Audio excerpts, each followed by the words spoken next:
Yes. Good morning, all. Just type hi in the chat box so that I will come to know who have joined the session.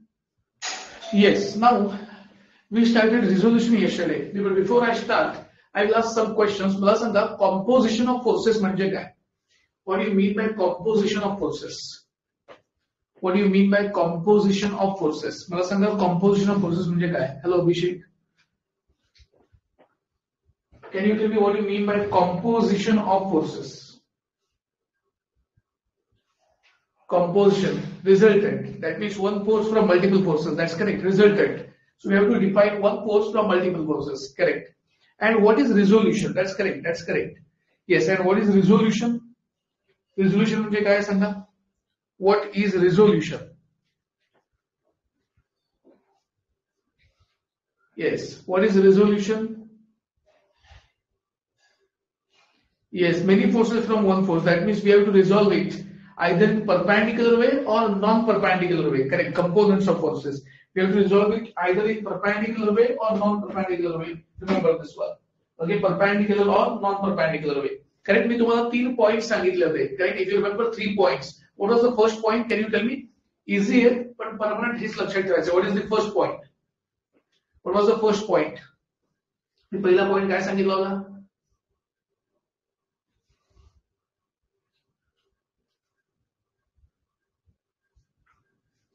Yes, angle of force must be with respect to x-axis. Angle with x-axis. That's correct. तुमचा angle कुठल्या axis सोबत पाहिजे? X axis सोबतच हवा. आता ते easy वाटेल पण हळूहळू बरोबर मल्टिपल फोर्सेसच्या वेळी प्रॉब्लेम येईल. So angle of force must be with respect to x axis. X component is cos component, y component is sine component. फार महत्वाचे points. Angle of force must be with respect to x-axis, x component, cos component, and y component, sin component. 3 important points. Okay. आता मी अगदी yes, that's correct. आता मी अगदी basic figures दाखवतो. मी तुम्हाला total 16 or 20 figures दाखवणार आहे आणि मग आपण प्रॉब्लेम्स कडे जाऊया. पहा फक्त लक्ष द्या सगळ्यांनी. So if you consider this f is along x axis, so I can write fx is f and fy is 0. बरोबर आहे? fx f आणि fy 0 आहे. हे तुम्ही लिहू शकता. मी याला लिहितो आता. इथे fx काय येईल? 0 येईल आणि इथे fy काय येईल? Minus f. y minus f vertically down. Correct? Therefore minus f. असं तुम्ही मधलं लिहू शकता. आता मी कुठलं तरी एक रॅन्डम घेतो. हे घेतोय बघा. याचा मला fx हवाय आणि याचा मला fy हवाय. बघा मी कसं करतोय. तर पहिली गोष्ट आपण बघायची की angle with respect to x axis आहे का? आहे. Angle with respect to x axis आहे. याचा अर्थ याचा इथे एक्स कंपोनेंट येणार fx आणि इथे येणार वाय कंपोनेंट. आणि तुम्हाला ऑलरेडी माहिती आहे एक्स कंपोनेंट हा कॉस कंपोनेंट असतो, वाय कंपोनेंट हा साइन कंपोनेंट असतो. सो fx येणार minus f cos theta. Left साइडला fy म्हणजे काय येणार? F sine theta. आता बऱ्याच जणांचा डाऊट असतो की फिगर मध्ये निगेटिव्ह साइन इथे द्यायचं का? त्याला मायनस एफएक्स लिहायचं का? लिहायचं नाही फिगर मध्ये. कारण हा एरोज तुमचं साइन दाखवतोय. लेफ्ट एरो म्हणजेच काय? Negative sign. आन्सर लिहिताना निगेटिव्ह साइन घ्यायचं आहे पण फिगर मध्ये कुठलाही प्लस मायनस साइन लिहायचं नाही. Because these arrows represent signs plus or minus. Okay, लक्षात ठेवा. ओके, समजलं सगळ्यांना? मायनस एफ प्लस एफ हे सगळं फोर्थ क्वाड्रंट पर्यंत आहे. First, second, third, fourth. आता इथे जाऊया. मला सांगा, is this angle with respect to x axis? हा angle with respect to x axis आहे का? नाहीये. म्हणजे काय करायला लागेल? आधी angle with respect to x axis करावा लागेल. म्हणजे हा थिटा असेल तर हा काढून द्यायचा. This will be 90 minus theta. X ऍक्सिसशी अँगल हवाच. एक्स ऍक्सिसशी नसेल तर काढून घ्या. ओके, काढून घेतला मी. आता कंपोनेंट्स. आता कंपोनेंट्स काय? तर कंपोनेंट पहिला असा येईल अँड विच इज fx. बरोबर. आणि दुसरा कंपोनेंट असा येईल विच इज fy. बरोबर. आता मी fx fy कडे जातो. बघा मी कसं लिहितो. तर fx मी असं लिहिणार आहे. fx is equal to minus f cos 90 minus theta. Angle with respect to x axis. X ऍक्सिसचाच अँगल म्हणून कॉस कंपोनेंट. हे तुम्ही सिम्प्लिफाय करू शकता का? करू शकता. fy is minus f sine 90 minus theta. Correct. Again y component is sine component. Angle with respect to X ऍक्सिसच. अँगल एक्स ऍक्सिसशीच हवा. ओके. आता तुम्हाला हे सिम्प्लिफाय करता येईल का? कॉस 90 वरती साइन थिटा, साइन 90 वरती कॉस थिटा. सगळ्यांना कळलंय? Everybody understood these 12 figures? Everybody understood these 12 figures? Yes, पटकन करून टाकायचं. Okay, only 10 to 15 seconds for each figure. That means only 2.5 minutes for all this.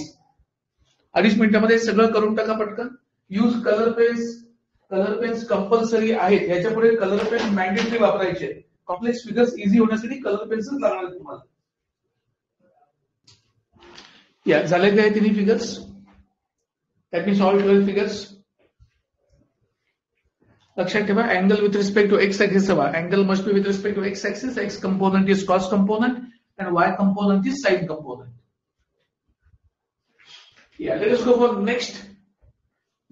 next 4 figures. हा मला सांगा, माझा क्वेश्चन अगदी सिंपल आहे. ही जी फोर्सेस आता दाखवलीत ना, ही करेक्ट लोकेशनला आहेत का? ही जी आता फोर्सेस दाखवली ही करेक्ट लोकेशनला आहेत का? ही फोर्सेस दाखवलेली करेक्ट लोकेशनला आहेत का? येस. ही दाखवलेली सगळी फोर्सेस करेक्ट लोकेशनला आहेत का?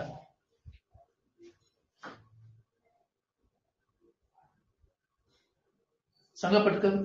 आता जी फोर्सेसची क्वाड्रंट दिसतात ना, ही करेक्ट क्वाड्रंट आहेत का नाही? हे एक जिथे दाखवलंय, हे जिथे दाखवलंय, हे जिथे दाखवलंय, हे जिथे दाखवलंय. आर दिस करेक्ट क्वाड्रंट्स? नो. करेक्ट. ती करेक्ट क्वाड्रंट्स नाही आहेत. मग काय करावं लागेल? तर आपल्याला ही फोर्सेस शिफ्ट करून घ्यायला लागतील जिथे त्याचं खरं क्वाड्रंट आहे तिथे.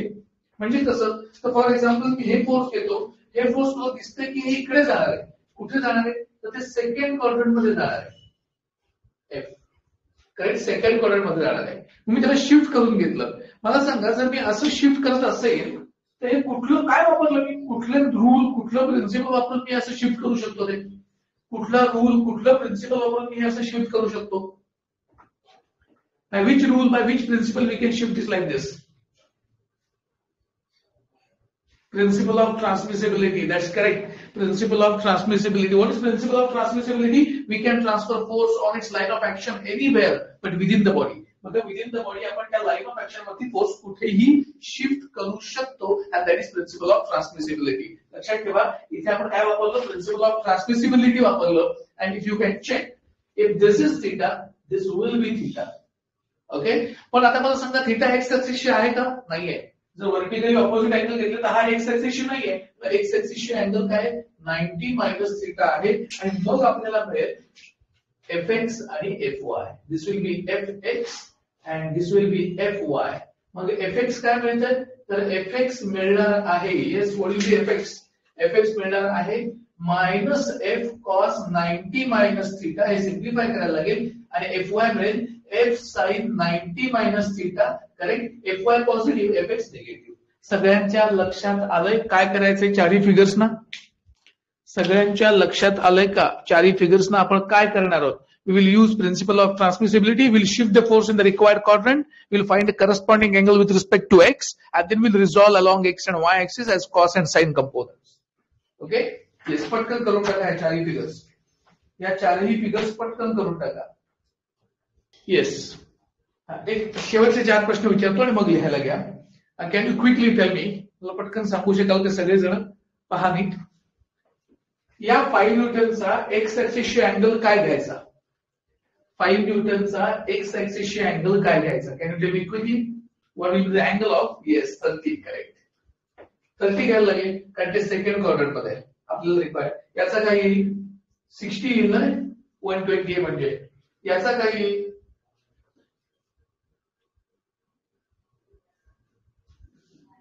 60 येणार ना? 60 येणार आहे. आणि याचा काय येणार आहे? 30. These are actual angles. Okay. So कधी कधी तुम्हाला एक्स ऍक्सिसची अँगल देतील, पण एक्स ऍक्सिसची अँगल आपल्याला त्या पर्टिक्युलर क्वाड्रंट मध्ये हवाय, तो काढून घ्यायचा आहे. ओके. येस, पटकन करून टाका figures. So let we move to next little complex figure about resolution. यांचे व्हॅल्यूज सांगायचे तर कॅल्क्युलेटर वापरा. सगळ्यांनी कॅल्क्युलेटर परचेस केलाय का? सगळ्यांनी कॅल्क्युलेटर परचेस केलाय का?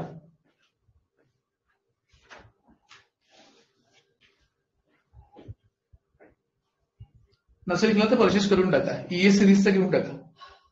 ईएक्स किंवा ईएस.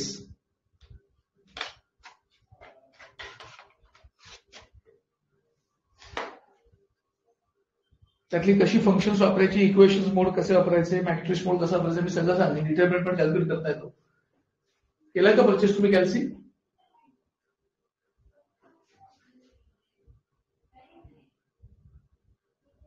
नाही असू. ओके, हा बघा अशा प्रकारचं घ्यायला लागेल तुम्हाला. ही सिरीज महत्वाची आहे. कॅसिओतच घ्यायला असं काही नाही, कुठलाही घ्या, ही सिरीज महत्वाची असते बघा. 991 EX आहे ना, तर EX चालेल, EX प्लस चालेल, ES सुद्धा चालेल, ES प्लस पण चालेल, but this is the last version. सगळ्यात अपग्रेडेड व्हर्जन हे EX आहे आणि याच्या पुढे कदाचित असेल EX प्लस. ओके, असं कॅल्सी घ्या. यात सगळं तुम्हाला कॅल्क्युलेट करता येतं.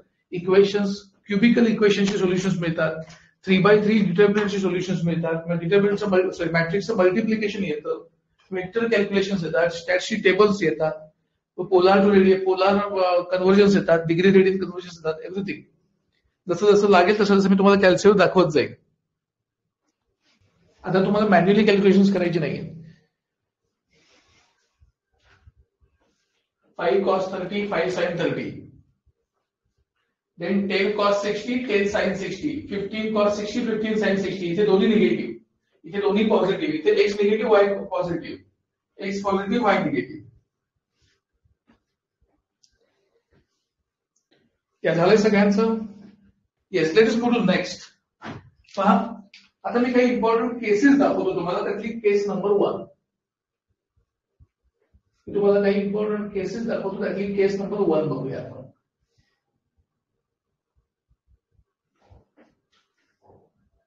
हा अँगल थीटा आहे, इथे एक ऑब्जेक्ट आहे, सेम ऑब्जेक्ट हिअर. मी फक्त रिप्लिकेट करतोय, सेम फिगर दोन्हीला दाखवतोय आणि यांचं वेट हे दिलंय त्याने.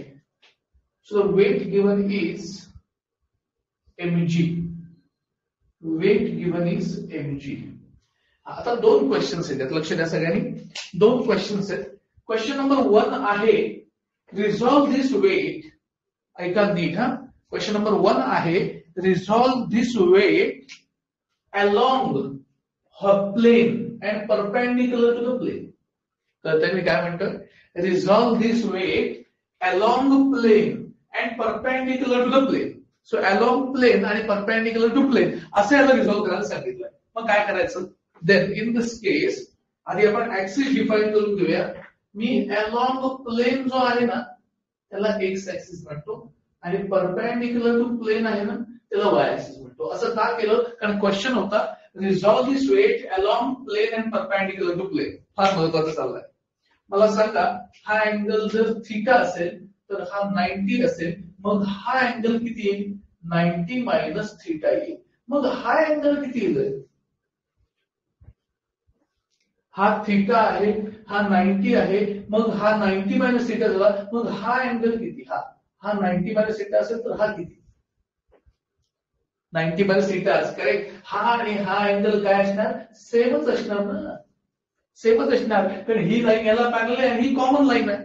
करेक्ट. 90 मायनस थीटाच आहे. आता रिझोल्युशन बघा. आता मी याला रिझॉल्व करतो. If you can check carefully, हा झाला एक्स कंपोनंट कोणाचा, एमजीचा. कसा येणार, mg cos 90 minus theta, mg cos 90 minus theta हा झाला एक्स कंपोनंट. आणि वाय कंपोनंट असा येईल, correct. Y component will be mg sine 90 minus theta, mg sin 90 minus theta, and this will be y component because x axis ची angle आहे का, आहे. x component cos component, y component sin component. आणि तुमच्या लक्षात आलं असेल तर cos 90 minus theta sin theta, sin 90 minus theta cos theta. Correct. अगदी बेसिक फिगर चाललंय. आता दुसरा क्वेश्चन बघा काय. First question was resolve this weight along horizontal and along vertical, sorry along plane and perpendicular to plane. हे विचारलंय. along plane असं झालं, perpendicular to plane झालं. आता क्वेश्चन आहे resolve this weight horizontally and vertically. म्हणजे काय, तर हॉरिझॉन्टल हा एक्स ऍक्सिस असेल, म्हणजे so this is now x axis and this is Y axis. मला सांगा, हे जर रिझॉल्व करायचं असेल तर काय येतील एक्स आणि वाय कंपोनंट्स, तुम्हीच सांगा मला. एक्स आणि वाय कंपोनंट्स काय येतील, रिझॉल्व दिस वेट हॉरिझॉन्टली आणि व्हर्टिकली. सांगा एक्स कंपोनंट काय आहे एमजीचा. What will be x component of mg? हा x axis आहे, हा y axis आहे. x component 0 येईल, 0 itself, and weight येईल minus mg because going down. समजतंय सगळ्यांना. Are you getting this one. ही फिगर 2 प्रकारे दाखवली. फिगर फर्स्ट प्रकार आहे along plane and perpendicular to plane, and second is along horizontal along vertical मी दोन्ही प्रकारे तुम्हाला दाखवलेलं आहे. कळलंय सगळ्यांना हे? Everybody understood this?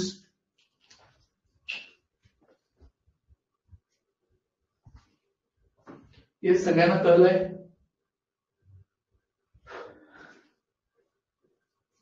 Yes. Now we move to these two figures. लक्ष द्या सगळ्यांनी आता. Do not write, just concentrate. Now these two figures. परत क्वेश्चन तोच आहे. क्वेश्चन काय बघा. Question is resolve this force P along the rod and perpendicular to rod. I repeat, resolve this force P along rod and perpendicular to rod. कसं करायचंय?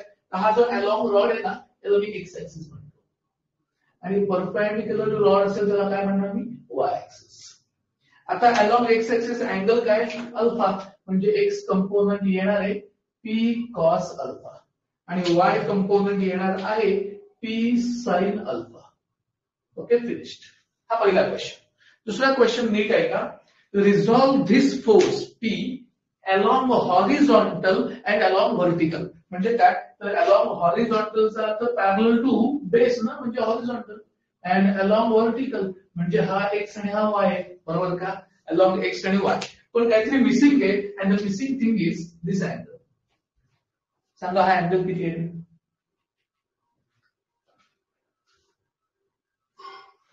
Theta. Correct और not? कळलं का सगळ्यांना? कारण का हीच लाईन एक्सटेंड झाली ना पुढे, म्हणजे हा अँगल आणि हा अँगल काय असणार? सेम असणार आहे. So this is theta. And now the total angle would be, yes, the total angle will be alpha plus theta. म्हणजे पी चा एक्स ऍक्सिसशी अँगल आहे अल्फा प्लस थीटा. म्हणजे मला हे घ्यावं लागेल P cos of alpha plus theta आणि हे घ्यावं लागेल P sine of alpha plus theta. P sine of alpha plus theta. समजतंय सगळ्यांना? Everybody getting this one? कळले दोन्ही figures along rod and perpendicular to rod? या पटकन करून टाका. I will move to question now. Question number 1. पहा कसं करायचं. Simple and easy questions. अगदी बेसिक क्वेश्चन्स करावं लागेल आपण. Okay, will move to simple and easy questions. अगदी बेसिक क्वेश्चन्स आपण करणार. Yes, resolve a force of, resolve a force of 25 Newton acting northwest away from the point. Okay, so we have to direct first north, this is north, this is south, this is east and west, correct? So, the force is 25 Newton acting northwest. So, 25 Newton northwest means here, na? Correct? Can you tell me, if it is mentioned northwest, what is the exact angle we need to take? If it is mentioned northwest, what is the exact angle we need to take? Can you tell me? 45 degrees. That's correct. That's correct. 45 degrees, remember. Now remember, sometimes it is mentioned like this. 25 Newton acting north of west, 30 degrees. North of west means with respect to west. North of west means with respect to west. And west of north means with respect to north. Sometimes the angle mentioned like this. So we just have to resolve now. So if I consider force F as 25 Newton, so let me consider F as 25 Newton, then I will have to find Fx and Fy. Fx is 25 cos 45, calculate, and Fy is 25 sin 45, and out of which this is negative. Answer is positive. समजलं सगळ्यांना? Is there anything difficult in question 1? Question 1 मध्ये काही difficult आहे का?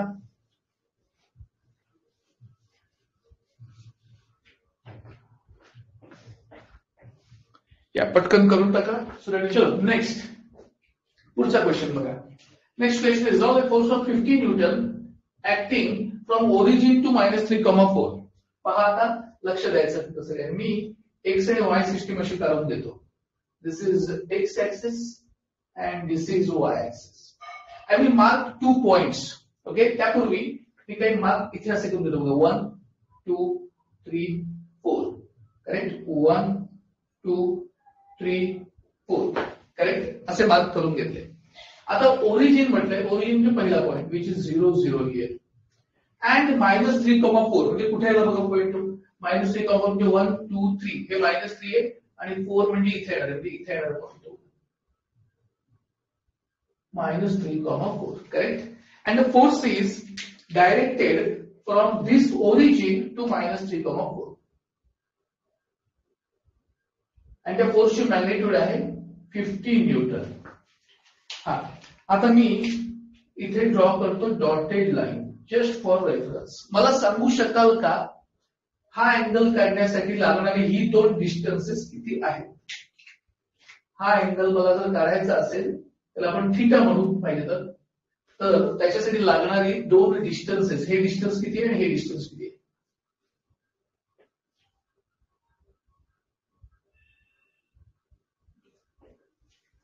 हा theta आपल्याला माहित नाही याचा अँगल 3 आणि 4. करेक्ट. हे डिस्टन्स 3 आहे, हे 4 आहे. म्हणजे मला जर थीटा करायचा असेल तर तो आधी असा काढावा लागेल. tan theta is equal to 4/3 म्हणजे थीटा tan इनवर्स बाय 4/3 म्हणजे 53.13. ओके, करून बघा कॅल्क्युलेटरवर. मला 53.13. So I got theta here which is 53.13. Correct. and now I can go for check करा 53.13 येतोय का? चेक करा. now I will find fx and fy. fx and fy. fx is -50 cos 53.13 and fy is plus 50 sin 53.13. Yes, check करा. Angle 53.13 येतोय का रे, का वेगळा येतोय काही? हो, 17.67 आहे बघा. 17.67 पहिल्या क्वेश्चनचं आन्सर, नॉट 13.33. दॅट्स करेक्ट मिळणार. 13.33 नाही, 17.67 येतात. आणि याचा अँगल बघूया. Tan inverse shift tan inverse of 4/3. Yes, it's 53.13 बघा.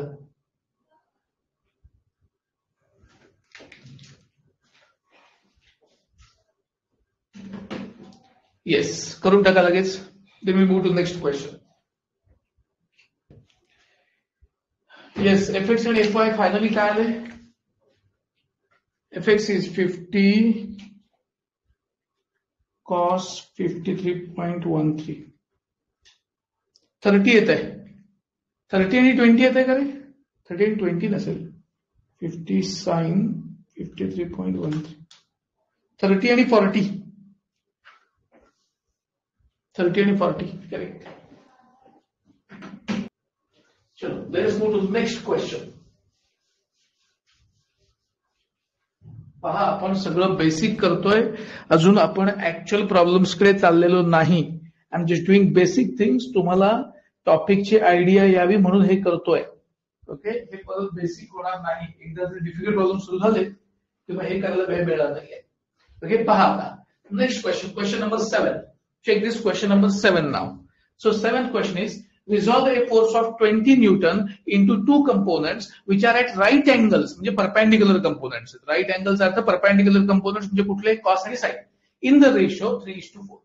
Correct? तर तुम्हाला काय काय दिलं ते लिहून घेऊया. So we'll write the given things first. What's given? Force दिलाय, किती दिलाय? 20 Newton. आणि काय दिलाय? त्यांचा रेशो दिलाय. काय रेशो दिलाय? fx is to fy 3:4. बरोबर. त्यांच्या कंपाऊंडचा रेशो दिलाय बघा. Ratio are at right angles in the ratio, हा रेशो दिलाय. तुम्ही काय करेल, तुम्ही असं लिहू शकता बघा. fx upon fy is equal to 3/4. बरोबर ना? fx upon fy 3:4. आता नीट बघा, fx म्हणजे काय, तर f cos थीटा आणि fy म्हणजे f sin theta is equal to 3/4. बरोबर ना? आता तुमच्या नीट लक्षात आलं असेल तर f कॅन्सल होईल कारण ते सेमच फोर्स आहे. fx आणि fy दिलं. cos upon sin is cot theta म्हणजे 3/4 म्हणजे tan थीटा येईल 4/3 म्हणजे थीटा आपण मगाशीच काढला 53.13. करेक्ट, थीटा मिळाला. पण steel this is not enough. आता हा थीटा मी fx आणि fy च्या व्हॅल्यूज मध्ये टाकेन. कसं बघा. So fx is f cos theta and fy is f sin theta. म्हणजे काय, तर fx मधला f किती आहे? 20 आहे. 20 into cos theta किती मिळालं? 53.13. बरोबर. आणि fy sin theta आहे ना, fy sin theta म्हणजे 20 sin 53.13. बरोबर ना? चेक करा आन्सर किती येत आहे. समजलं सगळ्यांना हे सम? सगळ्यांना हे सम समजलं का? Yes, 12 and 16. That's the correct answer. This is 12 Newton and this is 16 Newton. Yes, इथे आपला हा पहिला टाईप संपलाय आज. टाईप 1A समजलं सगळ्यांना. हा टाईप 1A मध्ये आता काही डाऊट आहे का? टाईप 1A मध्ये आता काही डाऊट आहे का? नाही. Okay. Yes yes. So we meet in the next class. Thank you very much. उद्याचं शेड्यूल तुम्हाला लेट इव्हनिंग पर्यंत येऊन जाईल. Yes. So we meet in the next class. उद्या फक्त मॅथ्स असेल. Yes. Thank you and have a great day ahead. Thank you all.